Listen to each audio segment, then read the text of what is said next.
এবারে দুর্গাপুজো শুনলাম নাকি দুদিন চতুর্থী। তোমরা কেউ যদি এ ব্যাপারে জানো তাহলে আমাকে একটু জানিও। তো যত বেশি দিন পুজো তত বেশি মজা। তো আমি মা আর মামাকে নিয়ে বেরিয়ে পড়েছিলাম ঠাকুর দেখতে। আমরা নিউ আলিপুর থেকে গেছিলাম। গোটা দুর্গাপুর ব্রিজটা হেঁটে হেঁটে যেতে হলো, কোথাও কিচ্ছু পেলাম না। তবে ব্রিজটা থেকে নেমেই এখানে দেখলাম খুব সুন্দর করে শান্তিনিকেতনের খোয়াই হাট যেন বসেছে, আর সাথে দুর্গাপুজো হচ্ছে। অ্যাম্বিয়েন্সটা কিন্তু শান্তিনিকেতনের মতনই লাগছিল। তারপরে চলে গেছিলাম আলিপুর সার্বজনীনে। এখানে থিম ছিল নাকি চা।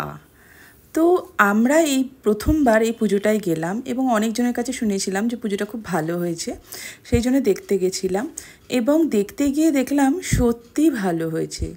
বেশ সুন্দর করে বাঙালির প্রিয় জিনিস চা, সেটাকে সেন্ট্রালে রেখে এই সুন্দর প্যান্ডেলটা বানিয়েছে।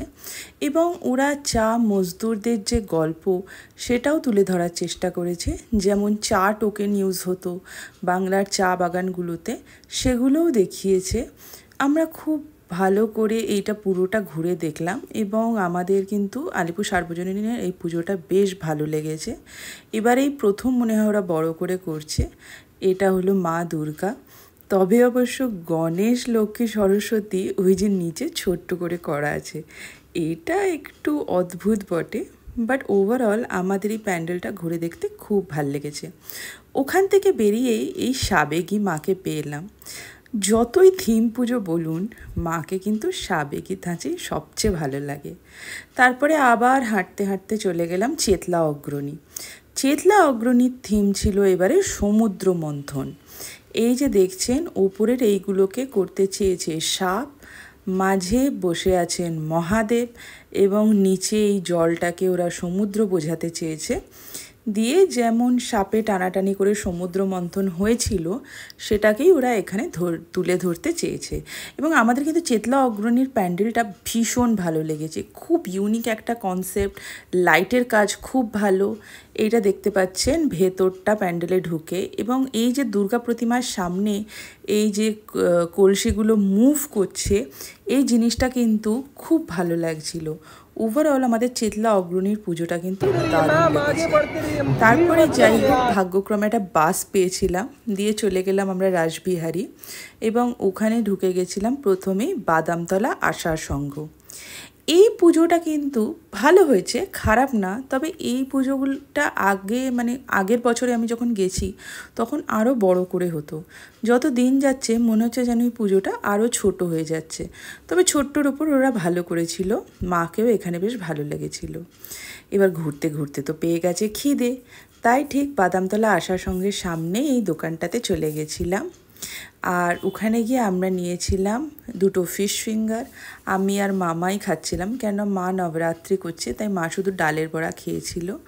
আমরা টেস্ট করেছিলাম দুটো ফিশ ফিঙ্গার, একটা চিকেন উইংস আর সাথে একটা ফিশ কাটলেট। ওই কুকুরগুলোকে দেখেও খুব কিউট লাগছিল। ওরা কিন্তু বিস্কিট খাচ্ছিল না, ওরা কিন্তু শুধু চিকেনের হাড় খাচ্ছিল। তারপরে খেয়ে দিয়ে আমরা চলে গেছিলাম উল্টো দিকে 64 পল্লীতে। 64 পল্লীরও সেম জিনিস লাগলো, যে আগে যতটা বড় করে পুজো হতো এখন যেন একটু ছোট হয়ে গেছে, তবে ভালো হয়েছিল। এই আর এক সাবেকি মাকে পেয়ে গেছিলাম, যেটা আমাদের বেশ ভালো লেগেছে।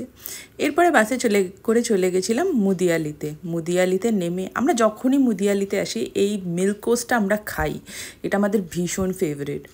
তারপরে চলে গেছিলাম মুদিয়ালির ঠাকুর দেখতে। মুদিয়ালি পুজোটা কিন্তু আমার এবারে বেশ ভালো লেগেছে।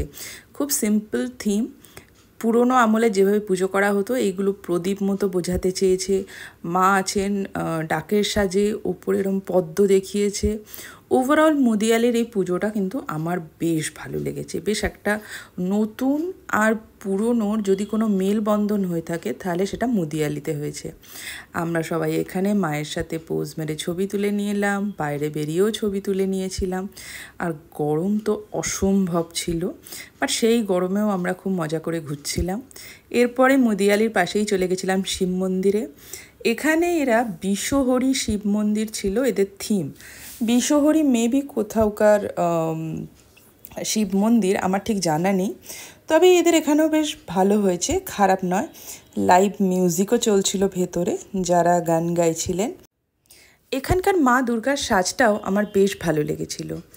এইখান থেকে বেরিয়ে আমরা একটা ছোট বাড়ির পুজো দেখেছিলাম এবং দেখে আমরা খুব টায়ার্ড হয়ে গেছিলাম, তাই বাড়ি চলে এসেছিলাম। তো এই ছিল আমাদের চতুর্থীর পুরো প্ল্যান। আপনাদের যদি এই ভিডিওটা ভালো লেগে থাকে লাইক করবেন, আপনার বন্ধুদের সাথে শেয়ার করবেন আর চ্যানেলটি সাবস্ক্রাইব করতে ভুলবেন না।